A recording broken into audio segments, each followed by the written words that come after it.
Bismillahirrahmanirrahim. Kita lanjut ke kasus 2.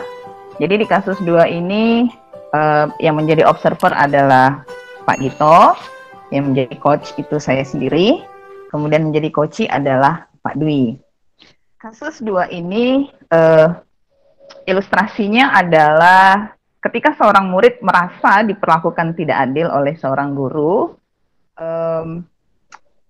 Katakanlah guru itu membuka les privat, kemudian si murid ini tidak mengikuti les tersebut, kemudian ternyata berpengaruh kepada nilai yang tidak sesuai harapan. Kemudian juga si murid ini merasa ada sedikit ketidakadilan dari perlakuan gurunya. Ya, demikian. Mungkin bisa kita mulai saja. Jadi saya coachnya, Pak Dwi coachnya. Baik, kita mulai. Tidak sama teman-temannya?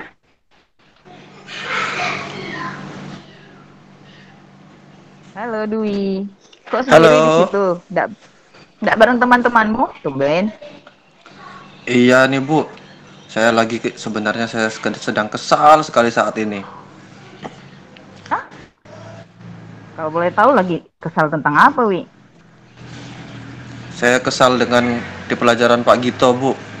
Saya itu merasa diperlakukan tidak adil. Ketika pelajaran Pak Gito, nilai saya selalu saja lebih rendah dari teman-teman lain. Padahal teman-teman yang lain yang ikut les privat sama Pak Gito nilainya selalu lebih tinggi. Pak Gito juga sering sindir-sindir saya, Bu. Dia bilang, Gitu. iya, yang nggak ikut les privatnya itu nilainya bakalan kesusahan. Tuh, Saya jadi serius ini? mulai, iya, saya jadi malah tambah susah ini Bu. Oke. Dwi, ini kan lagi jam kosong ya? Kayak enggak sama teman-temannya. Ke kantin juga enggak mau nih. Boleh Bu. Saya juga biasanya kalau ngemil pasti bikin suasana hati jadi baikan. Oke, saya punya cemilan loh. Bantu saya ngabisin ya. Yuk, Boleh, kita boleh Bu. nongkrong di bawah pohon yuk. Heeh. Nongkrong bawah pohon situ ya. Kan biasa tuh Bu Titi Ayo, nongkrong situ. ayo, Oke, ayo. sip, sip, sip. Oke, jadi Dwi gimana nih ceritanya tadi? Dwi merasa Iya nih Bu. diperlakukan tidak nyaman ya? Iya, soal pelajaran Pak Gito Bu. Kenapa ya Bu nilai saya kok selalu lebih rendah terus kalau di pelajaran Pak Gito? Apa karena saya nggak Gitu. ikut les privatnya beliau ya Bu? Oh, belum tentu juga. Eh, Coba ya saya diingat-ingat pengen, ya. iya. Oke, coba sekarang Saya Dwi. pengen cerita-cerita nih sama ibu supaya seenggak-enggaknya dapat solusi gimana ya supaya nilai saya bisa meningkat di pelajaran Pak Gito itu. Oke, oke, oke. Nah, sekarang gini, coba Dwi ingat-ingat ya. Kira-kira selama pelajaran Pak Gito itu, kan setelah belajar di kelas gitu, selama ini Dwi kalau di rumah ngulang lagi enggak pelajarannya? Enggak sih Bu. Habisnya saya Oh, di rumah sibuk juga Bu. Saya tuh oh, ada kalau di rumah jagain adik saya masih 2,5 tahun, lagi lincah-lincahnya ke sana sini Bu. oh gitu. Jadi Dwi pulang sekolah terus langsung ke adik gitu, nggak Ya, ada aktivitas lain makan selain jaga dulu. adik? Oke, Ya, gampang lah ya. bantu-bantu di Maksud saya rumah. gini, Ya, ya maksudnya begini, kan Dwi kan udah pulang kan udah cukup sore ya, terus pulang ke rumah ngasuh adik. Dwi nanya, orang tua Dwi kemana? ya orang tua ada sih Bu, tapi sibuk juga di rumah bikin kue. Oh gitu. Terus yang bertugas jagain adik setelah pulang sekolah nggak ada berarti ya? Iya, nanti kalau ibu udah selesai Hmm, bikin kue, baru gantian lagi. oh, oh. Jadi gini, saya jadi ingat dulu ya. Saya dulu waktu seusia Dwi juga mungkin punya pengalaman. Kalau Dwi jaga adik, maka saya jaga nenek saya yang udah tua terus sakit-sakitan. Eh, dulu ya Dwi, ya, sharing nih sama si Dwi ya, Iya Bu, bahwa ya. kita mau pinter-pinter gitu ngelola waktu. Jadi karena nenek saya udah tua, semua juga aktivitas perlu bantuan. Jadi biasanya ya saya curi-curi waktu itu untuk belajar, ngulangi pelajaran itu pada waktu nenek saya tidur. Biasanya kayak gitu. Jadi Gitu ya ya Bu. adalah gitu. Mungkin kita ngulang pelajaran lagi. Nah, kalau Dwi gimana kira-kira? Apanya Ibu? Kalau kalau soal pelajaran ya Bu ya. Kan tadi kan Dwi merasa bahwa oh nilainya rendah gitu, merasa bahwa oh ini mungkin pengaruh dari karena Dwi tidak ikut les privatnya Pak Gito, kan gitu ya. Nah, kemudian Iya kayaknya segitu eh, sih Bu. juga iya, kemudian kan bahwa ternyata Dwi juga belum terlihat usaha untuk mengulangi pelajaran yang diberikan Pak Gito di dalam kelas karena sibuk ngasuh adik. Sekarang kita bahas satu-satu. Sekiranya bisa enggak gitu Dwi ini untuk lebih memanajemen waktunya dengan baik gitu. Jadi ngasuh adiknya dapat untuk tanggung jawab Dwi bantu orang tua, kemudian mimpi Dwi juga dapat nilai yang baik, insya Allah bisa tercapai. Kira-kira menurut Dwi Hmm, solusinya gimana gitu dengan kondisi seperti itu? Kalau gitu berarti saya harus tambah waktu belajarnya ya Bu ya. Kalau pas adik saya tidur sepertinya bisa itu Bu. Soalnya adik saya tidur biasanya 1 sampai 2 jam. Berarti itu bisa Hmm, cukup untuk belajar ya Bu ya. iya, saya rasa cukup itu 1 2. Kalau ada PR juga kan bisa dikerjakan di waktu itu kan, Wi kan? Iya, Nah, itu berarti satu satu kendala yang kamu hadapi sudah beres lah ya. Nah, sekarang iya, coba ingat-ingat lagi. Jadi Bu Titi kenang masa lalu lagi ya. Dulu Bu Titi waktu Susia Dwi itu, kebetulan Pak Gito kan ngajarnya hitung-hitungan ya. iya, Kalau Bu Titi dulu zaman sekolah juga kadang-kadang tuh suka meleset kalau ngerjain soal hitungan itu. Karena gini kata gurunya dulu ya, guru saya ngomong, Titi, kamu ini sudah benar sebenarnya, cuma kenapa pada perkalian ini kok jadi meleset? 2 kali 2 kenapa jadi? Itu kan 4. Nah, benar itu guru saya pernah ngomong gitu. Terus saya merasa, oh, iya, kurang teliti. Nah, coba diingat-ingat. Dwi merasa seperti pengalaman saya atau enggak gitu. iya Teliti juga atau sih Bu. belum? Biasanya saya juga seringnya buru-buru kalau di pelajaran pagi itu pengen cepat selesai. Apa mungkin banyak salah karena kurang teliti pengen cepat selesai itu ya Bu? Nah, kemungkinan di situ juga. Lah, apa ya? Jadi itu mungkin bukan karena les privat Pak gitu atau enggak. Mungkin bisa jadi karena Dwi kurang teliti. Kan bisa gitu ya. Iya. Nah, kalau masalah kurang teliti ini kira-kira apa yang akan Dwi lakukan? Hmm, Coba nanti saya ikut belajar sama si Retno, Bu. Dia sama kayak saya juga tuh. Dia nggak ikut les privat tapi kayaknya nilainya bagus-bagus aja tuh.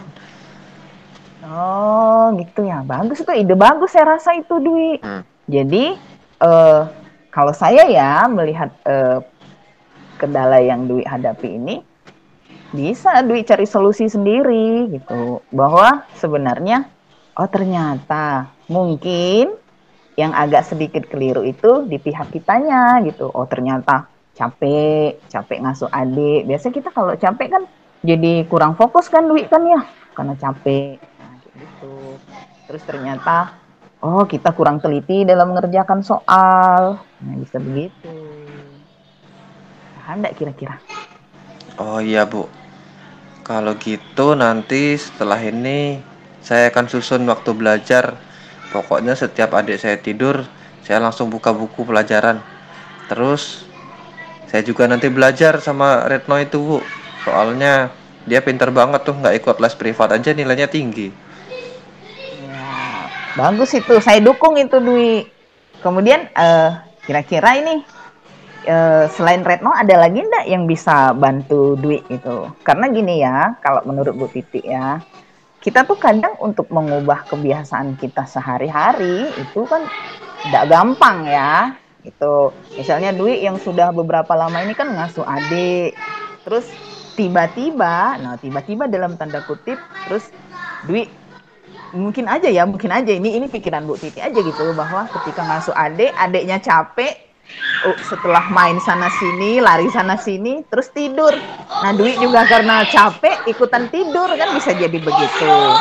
Nah, Iya, Bu. ketika Kadang-kadang juga kayak nah, gitu. nah, ketika mengubah pola yang tadinya adik tidur, Dwi ikut tidur juga, kemudian Dwi mulai berniat berencana bahwa oh kalau adik saya tidur saya kayaknya punya waktu belajar deh. Nah, itu kan berarti mengubah kebiasaan kan ya. Nah, Iya. biasanya kalau mengubah kebiasaan itu kan mau pelan-pelan gitu. Kita biasanya perlu bantuan orang buat mengingatkan kita gitu. Nah, sama juga tadi kan ada si Retno gitu. Oh, Retno ternyata menurut dia kan Retno pintar, nilainya tinggi-tinggi terus, nggak ikut les privat juga nggak apa-apa. Nah, bisa jadi Retno itu sangat teliti dalam melakukan perhitungan-perhitungan dalam tugas yang diberikan. Nah, ada nggak teman lain selain Retno yang kira-kira bisa untuk bersama-sama Dwi untuk menjaga komitmen Dwi gitu? Bahwa oh ini nih saya mau berubah ini, siapa yang bisa bantu saya Hmm. supaya saya bisa tetap di on the track lah gitu kalau istilah Bu Titi gitu. Ada nggak kira-kira siapa lagi? Kayaknya Ismail boleh deh, Bu. Dia dekat rumah saya soalnya. Nah, bagus itu. Lebih enak ya. Iya. Oke, jadi kira-kira setelah kita gini masih ada enggak yang mau dicurcelkan sama Bu Titi nih? Kayaknya saya udah cukup deh, Bu. Dari Bu Titik sangat membantu nih. Jadi mudah-mudahan setelah saya melakukan usaha-usaha yang tadi sudah kita coba buat, eh, curi-curi waktu belajar, terus nanti saya juga belajar bareng sama Retno dan Ismail yang dekat rumah saya itu, Bu. Mudah-mudahan nilai saya ada perubahan, Bu. Amin, amin. Mudah-mudahan ya Wi ya. Semangat. Iya. Makasih banyak Bu Oke. Titik ya. Iya. Nih kuenya masih ada sisa. Dibawa ya bagi teman-teman Oke, juga. makasih banyak Bu. Oke. Dadah Wi. Ibu mau lanjut lagi nih. Ada Bu. Ya. Um, Oke, demikianlah praktik coaching untuk kasus kedua. Untuk Pak Gito sebagai pengamat, dipersilahkan untuk menyampaikan hasil pengamatannya. Silakan Pak Gito. Ya, terima kasih Bu Titi atas kesempatannya. Jadi tadi Bu Titi mulai pukul 14.37 dan sekarang masih 14.51, masih ada waktu untuk saya untuk menyampaikan hasil pengamatan. Ya, untuk kasus Bu Titi dan Pak Dwi ini mengenai masalah belajar, tadi diawali dengan pembukaan yang sangat baik menurut saya, karena coach atau Bu Titi ini sanggup untuk menyelaraskan emosi. Jadi ketika Dwi itu menyampaikan keluh kesahnya, maka dari ekspresi Bu Titi itu kelihatan menyamakan emosi, terlihat agak sedikit sedih gitu. Sangat bagus sekali untuk menyelaraskan emosi. Kemudian untuk tujuan utamanya tadi sudah tergambarkan melalui ungkapan dari kuncinya dari Pak Dwi. Akhirnya Pak Dwi meminta solusi agar dapat memecahkan masalah belajarnya. Tadi sudah ada dialognya. Kemudian untuk identifikasi ini sangat bagus karena dimulai dari pertanyaan-pertanyaan kecil, pertanyaan-pertanyaan dari keseharian si Dwi ini.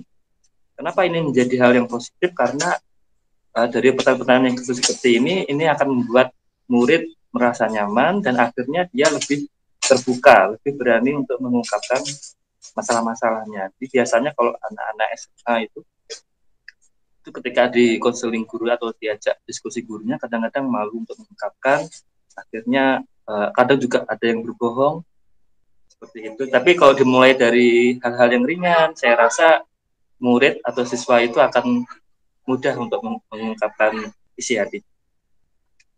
Nah, kemudian dengan mengetahui keseharian dari siswa, ini akan memudahkan dari coach untuk memecahkan solusinya, lebih memahami, itu sangat bagus sekali. Kemudian tadi Bu Titi sudah berhasil menuntun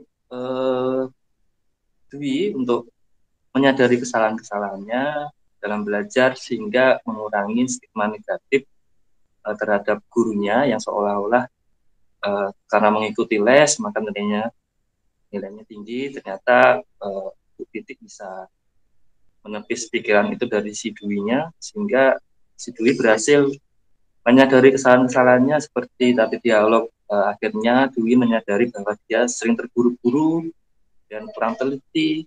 Kemudian ada lagi ternyata waktu belajarnya yang kurang.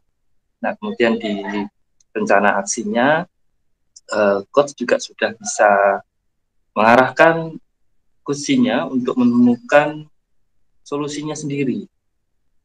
Ini sangat bagus sekali dari dialognya. Akhirnya si Dwi juga bisa mencari solusi untuk menambah waktu belajar. Kemudian Bu Titi dapat meyakinkan bahwa ternyata ada teman yang tidak les, nilainya tetap bagus. Sehingga itu menjadi motivasi untuk si Dwi agar dia dapat menggali potensinya.